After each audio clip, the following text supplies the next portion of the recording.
Hello everyone, welcome back to another episode of r/slash Raised by Narcissists. In today's episode, my grandma just called me because her house was broken into. You won't believe why she called me about it. Psychotic mother brings cops to my front door so she could gain entry. I just found out a child I know is being abused. I don't know if I made the right call. Before we get started, make sure to subscribe so you will never miss a video.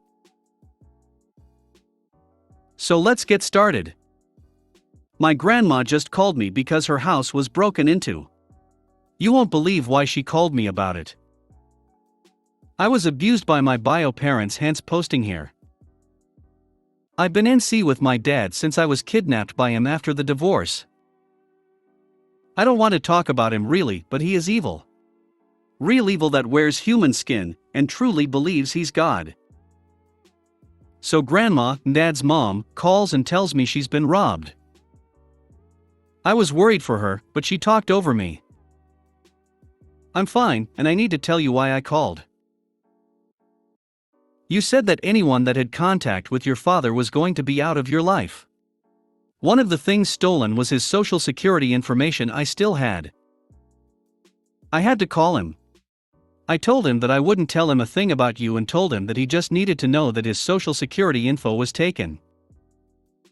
I didn't really say anything because I really didn't know how to respond.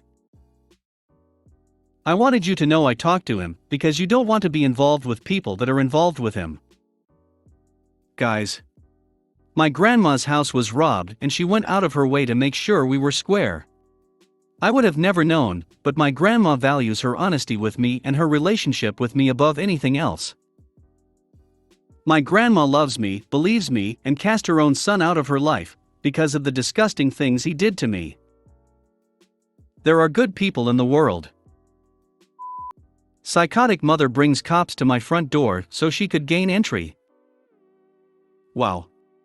I'm shaking reading this, as I'm seething from the audacity this controlling lady thinks she has over my life at 35 years of age.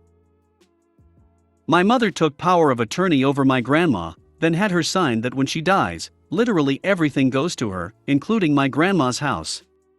I have nicknamed my mother Smog, the dragon from the Lord of the Rings, for many years now, as her entitlement to any and everything is palpable, and she will tear out your eyes if you even think about questioning her or challenging her on something she wants. She guilts my grandma by yelling things at her like, "You do know you wouldn't be alive anymore if it weren't for me." You get that right, Mom? Mom, you get that right? Answer me so I know you get it.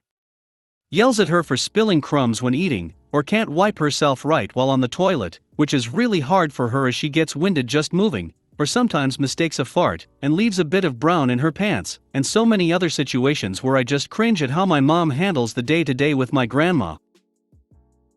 Mind you, I used to work taking care of elderly at their homes and in facilities, so it's not like I couldn't have taken care of my grandma, and much better care at that. It's that my mom wanted control over my grandma and everything she has.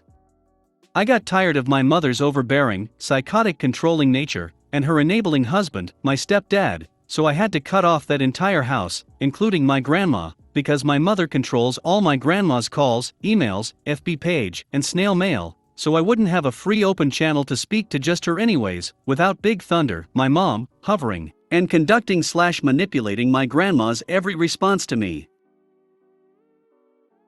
God forbid my mother focus on her deep-seated needs of needing medication to stabilize her emotional terrorist ways, which she won't even acknowledge, and to focus on no longer being able to walk around a store because she ate herself into oblivion.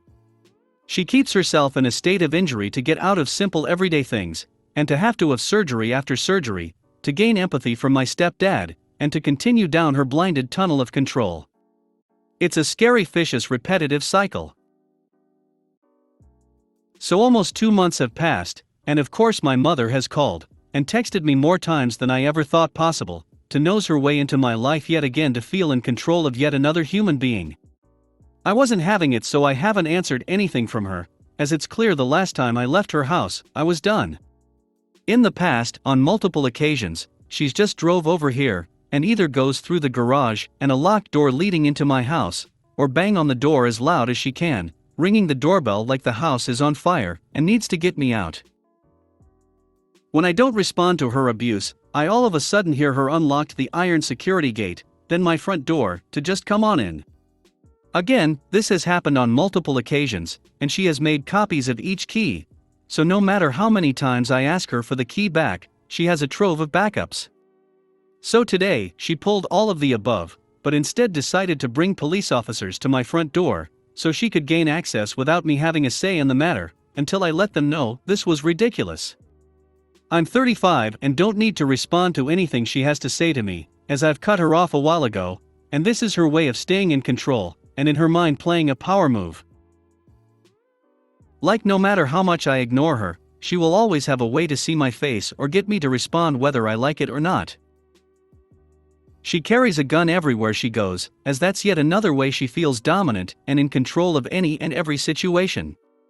I must note, I'm not afraid of guns. I have been shooting them since I was in my early 20s, in a controlled safe setting, and have even gone to Front Sight, a gun school in Nevada that has highly trained officers and retired military that trains you and educates your every move. Why I'm mentioning her carrying a gun everywhere is I don't trust her AZZ, let alone when she's on a frenzy and needs that power of control over me. I've seen her eyes gloss over into black-eyed shark mode, where she can't even stop her own BS way of behaving or thinking. If it gives you any insight into her way of thinking / lack thereof, she's a Maha Trump supporter.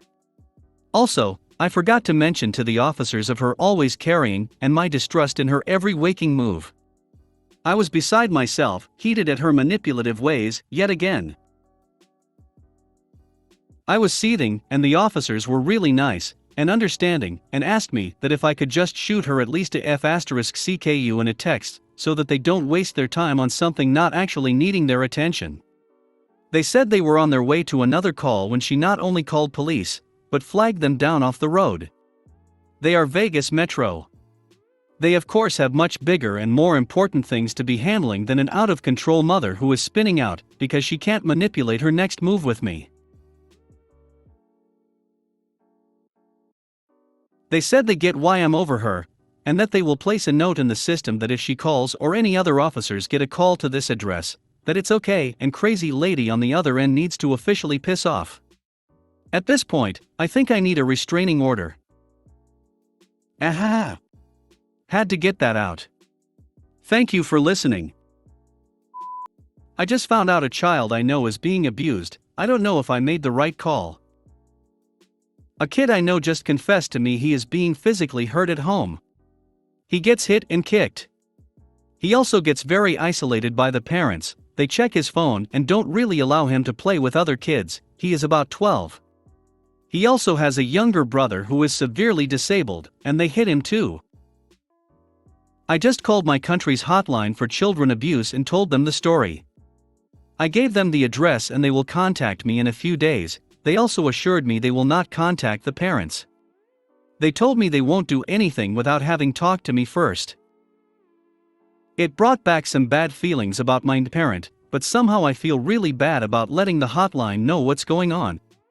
I'm so scared to make it worse, even though they told me they won't contact the parents. I just hope I made the right call, but I feel terrible RN. If you made it to the end of the video, thanks for watching. Don't forget to like, subscribe and share, and we will see you in the next video.